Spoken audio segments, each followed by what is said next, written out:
There are homes you never forget, not because of their size, or their furniture, or the view from the window, but because of how they felt. That particular smell, beeswax and coal smoke, and something faintly herbal, that hit you the moment you stepped through the door. Every surface gleamed. The brass on the letterbox caught the morning light. The step outside was pale and clean, even on a grey Tuesday in February. And if you were lucky enough to grow up visiting a grandmother or a great aunt who kept her home that way, you already know exactly what I'm talking about. Now here is the thing that nobody tells you. Those women had no vacuum cleaners, no antibacterial spray, no supermarket cleaning aisle with 40 different products, no washing machine, no tumble dryer, no steam mop. What they had was knowledge. Specific, inherited, ruthlessly practical knowledge passed down from mother to daughter over generations. And they used it every single day. This is the story of that knowledge. 20 real habits from Victorian Britain. Some brilliant, some frankly shocking, and all of them forgotten by most people alive today. These aren't myths or romanticized nonsense from a period drama. These are documented practices, drawn from servants' memoirs, housekeeping guides, oral history records, and the research of institutions like English Heritage. Every detail here is real. We are going back to the reign of Queen Victoria, 1837 to 1901, a Britain defined by coal fires, oil lamps, horse-drawn streets, and domestic standards so high they could make your eyes water. An era when the cleanliness of your home was not a personal preference. It was a public statement. It was your reputation. It was, in the most literal sense, who you were. And if you think that sounds extreme, wait until you hear what was actually happening behind those gleaming front doors. Britain in the Victorian age was not a clean country in the way we might imagine. The cities were choked with coal smoke. Soot settled on every surface within hours of being wiped away. Streets were shared with horses, which meant something unpleasant underfoot every time you stepped outside. Indoor plumbing was a luxury that most families simply did not have. Water in some towns in the industrial north had to be carried from a standpipe up to a third of a mile away, and yet somehow the homes were immaculate. That contrast is the whole story. The dirtier the world outside, the more ferocious the standards inside. Cleanliness was not convenient in Victorian Britain. It was hard. It was physical. It was daily. And it was non-negotiable. Let us start at the front door, because that is exactly where Victorian Britain started too. Habit number 1. Every morning, before the rest of the street had finished their breakfast, a woman was on her knees at the front door, scrubbing. The front doorstep was the first thing any neighbor, visitor, or passing stranger would see, and in Victorian Britain, particularly in the mill towns of the north of England, a dirty step was not just an eyesore, it was a verdict. It told people that the woman inside was slovenly, that the family was rough, that they could not be trusted to maintain standards. This is where the donkey stone comes in.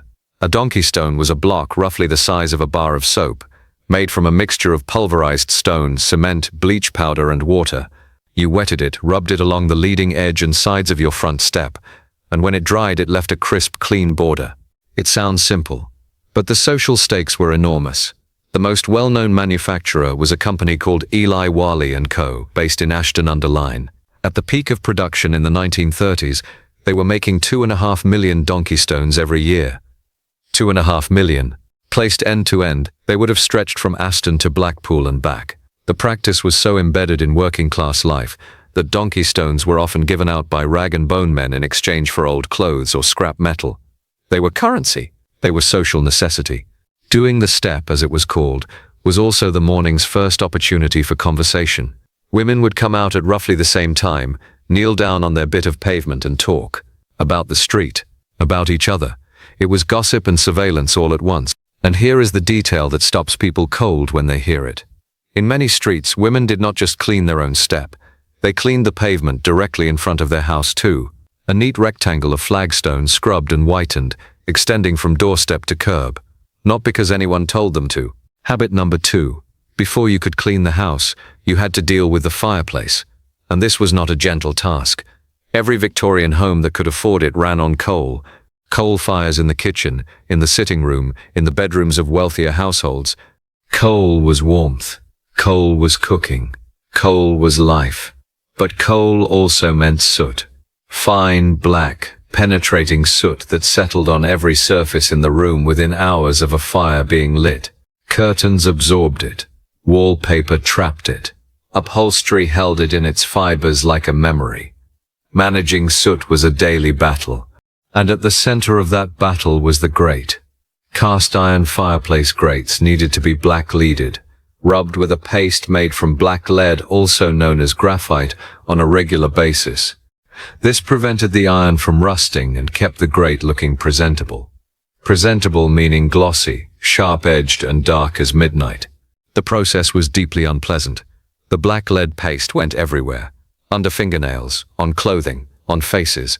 It took considerable time and elbow grease to apply, wait, and then buff to a shine. For servants in large houses, blackleading the grates was one of the most dreaded tasks of the week. Once the grate was dealt with, the hearth itself had to be swept and washed. The fireplace surround, often tiled in wealthier homes, needed wiping down. The brass fender around the hearth needed polishing. The mantelpiece above required dusting. And all of this before the fire was relaid for the day. Habit number 3. Chimneys. Most people alive today have never thought seriously about a chimney. But in Victorian Britain, the chimney was a critical piece of infrastructure that demanded regular professional attention. In the early part of the 19th century, chimneys were swept up to 4 times a year. Here is what almost nobody tells you. The soot that came down from a Victorian chimney was not thrown away. It was collected carefully. Chimney soot from coal fires is rich in ammonia salts and nitrogen. It is in fact excellent fertilizer. Households with gardens used it directly on their vegetable beds. Nothing was wasted. Habit number 4. The carpets. In a home without a vacuum cleaner, keeping a carpet clean was a genuinely physical challenge, and the Victorians had a solution that sounds, to modern ears, completely bizarre. Before sweeping, they scattered damp tea leaves across the carpet. Not fresh tea, leftover, barely damp. The tea leaves were heavy enough to trap dust particles as the broom moved across the floor, preventing the usual cloud of filth from rising into the air and resettling on every surface you had just cleaned. It worked. The leaves picked up the dust. The broom collected the leaves. For rugs, smaller, portable pieces that could be moved, there was a different method. They were taken outside and beaten, hung over a washing line or a fence, and struck repeatedly with a carpet beater until the accumulated dust came out in clouds. Victorian housewives did this regularly, often weekly. Habit number 5. Wallpaper. Victorian interiors were frequently papered, heavy, patterned wallpaper in deep colors, which absorbed coal dust and grease. You could not wash most Victorian wallpaper with water. So what did they use? White bread. Specifically, stale white bread, rolled into a firm ball. The soft, dense texture of the bread absorbed the surface dust and grease without damaging the paper beneath. Oatmeal was another option, applied over the whole surface with a piece of flannel and then swept down with a soft broom. There was a science to it, even if nobody called it that at the time. Habit number 6. Windows. Every household had them. Every coal fire, every oil lamp, every breath of sooty air gradually coated them in a fine grey film, and the Victorian solution cost almost nothing. White vinegar, applied to the glass, then buffed to a shine with rolled-up newspaper. The acetic acid in the vinegar cut through the grease and soot residue. Some households also used cold, weak tea that had been left to sit for several days. The tannins in the stale tea had a mild cleaning action on glass, and the effect when buffed dry was a streak-free clarity that modern glass sprays still struggle to match. Habit number 7. Baking soda. Introduced commercially in 1846, bicarbonate of soda became one of the most transformative domestic products of the Victorian era. It removed grease from cooking pots. It deodorized fabrics. It softened drain blockages when poured hot with boiling water. It cleaned silver. The Victorians did not have a different product for every surface. They had baking soda, vinegar, washing soda crystals, carbolic soap, and lemon juice, and with those 5 things they cleaned an entire house from top to bottom. The simplicity is almost embarrassing when you look at the cleaning cabinet in a modern British home. Habit number 8. Wooden floors and furniture. Most Victorian homes had significant amounts of wood, floorboards, furniture, staircases, paneling, The method used was called warming the wood, and the product was a mixture of beeswax, linseed oil, and vinegar, applied with a cloth and buffed to a shine. The smell of that mixture, warm, slightly sharp, deeply familiar, is something that many people of a certain age remember immediately and viscerally. It was the smell of a cared-for home, of a Sunday morning, of someone's grandmother on her knees beside the skirting board with a soft rag, moving in slow, deliberate circles. Habit number 9. The brass. Every Victorian home of any standing had brass. Doorknobs, letterboxes, fireplace fenders, candlesticks, lamp fittings, ornamental pieces on sideboards and mantelpieces, and every piece of brass needed regular polishing because tarnished brass was visible. It was one of the first things a visitor noticed. A gleaming brass knocker said, "Someone lives here who cares." A dull green patched one said something else entirely. The cleaning method was simple. A mixture of vinegar and salt, applied with a soft cloth or a piece of worn leather, rubbed in with small circular movements until the tarnish lifted and the metal began to glow. For pieces that had been badly neglected and were heavily tarnished, lemon juice could be added, or a paste made from salt and plain flour moistened with vinegar. The chemistry involved, the mild acid cutting through the copper oxide that causes tarnishing, was not something Victorian housewives would have articulated in those terms. But they knew it worked, and they knew exactly how much pressure and how much product each piece needed. In wealthier houses, polishing the silver was a separate ritual from polishing the brass, and it was treated with corresponding seriousness. Silver responded well to a paste made from bicarbonate of soda and water. The Victorians did not know the electrochemical explanation. They just knew that it did. Habit number 10. Laundry. Monday was wash day. Not sometimes Monday. Always Monday. In working-class and middle-class British households throughout the Victorian era, the weekly schedule was rigid, and laundry had its fixed place at the start of the week. It consumed most of the day, often all of it. The process began with water that in most homes had to be heated on the stove, bucket by bucket. In some communities in industrial towns, families carried water from a standpipe up to a third of a mile away. Once you had your hot water, the laundry went into a dolly tub where it was agitated with a dolly. Stubborn stains were scrubbed on a washboard. Everything was rinsed, sometimes twice, then put through a mangle to squeeze out the water before being hung to dry. Whites received special treatment. A small amount of blue dye, known as laundry blue or Reckitt's blue, was added to the final rinse.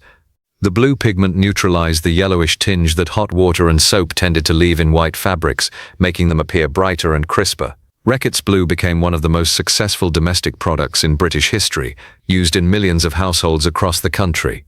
Nothing about this process was easy. Habit number 11. One of the most startling cleaning practices of the Victorian era was the use of stale urine as a cleaning agent. Before you recoil entirely, consider the chemistry. Urine contains ammonia.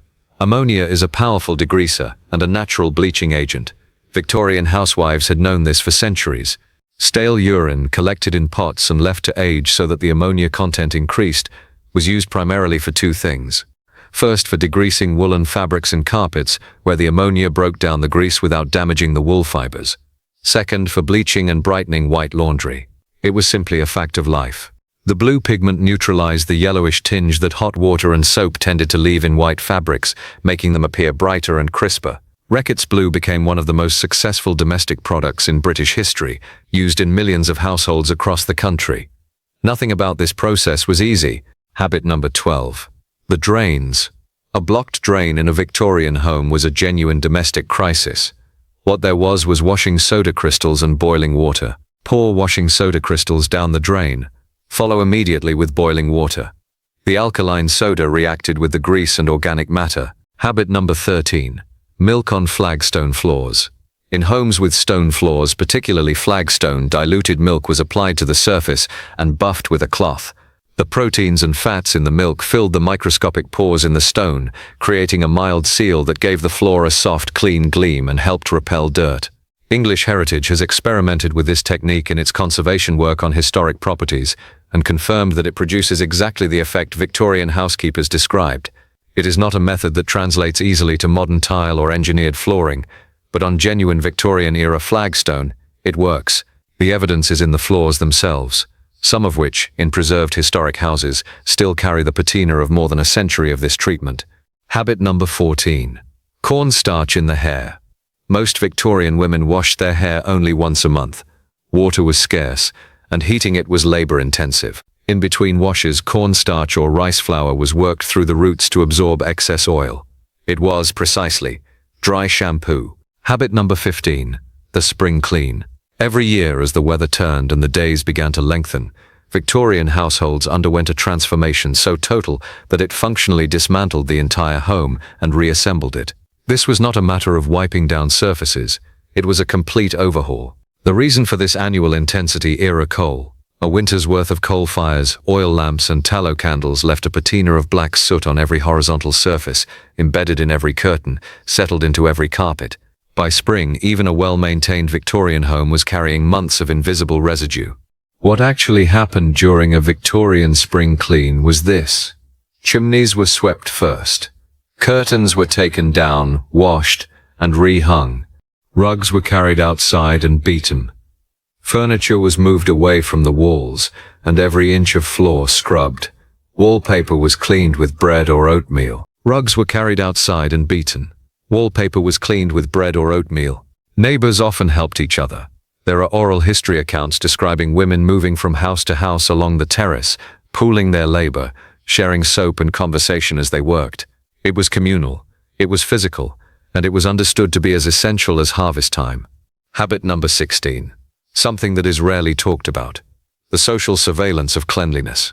In Victorian Britain, your neighbors knew exactly how clean your home was. Women who visited each other's homes would run a finger along a surface and check for dust without thinking twice about it. It was considered normal, even appropriate.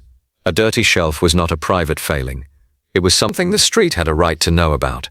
A dirty floor, in the words collected from oral history accounts, meant you were rough, and rough was the worst thing you could be. It placed you outside the circle of respectability. Habit number 17. Some women scrubbed the kitchen floor twice a day. Once in the morning and again in the afternoon, before their husband came home from work. This was not universal, but it was not isolated either. The floor needed to be clean when the man of the house came in, so you made sure it was. The physical cost of this is difficult to overstate. These women were not using mops. They were on their hands and knees with a scrubbing brush, a pail of water and carbolic soap. Getting that floor clean once was an achievement. Getting it clean twice every day with everything else defies easy description. Habit number 18. The shared bath.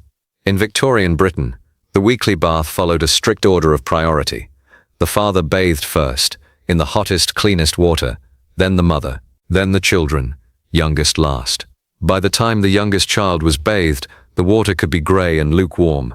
This is where one of the most quoted phrases in the English language actually comes from. Don't throw the baby out with the bathwater. It was not a metaphor. By the time you reached the last child in the tub, the water was murky enough that visibility was genuinely limited. Habit number 19. The recycling of waste materials, particularly those generated by the cleaning process, was a characteristic of Victorian domestic life. Chimney soot into fertilizer, old rags into polishing cloths, rainwater collected in barrels, even leftover liquid from boiling vegetables used to clean copper. Habit number 20. The last one. Not a technique, not a product, a belief. Victorian cleanliness was not primarily about hygiene, though hygiene mattered enormously. At the deepest level, Victorian cleanliness was a moral position. It was the physical expression of who you were, what you valued, and where you stood. The great reformers of the era understood this. Florence Nightingale wrote at length about the relationship between clean air, clean water, clean surfaces, and human well-being, mental and moral well-being too.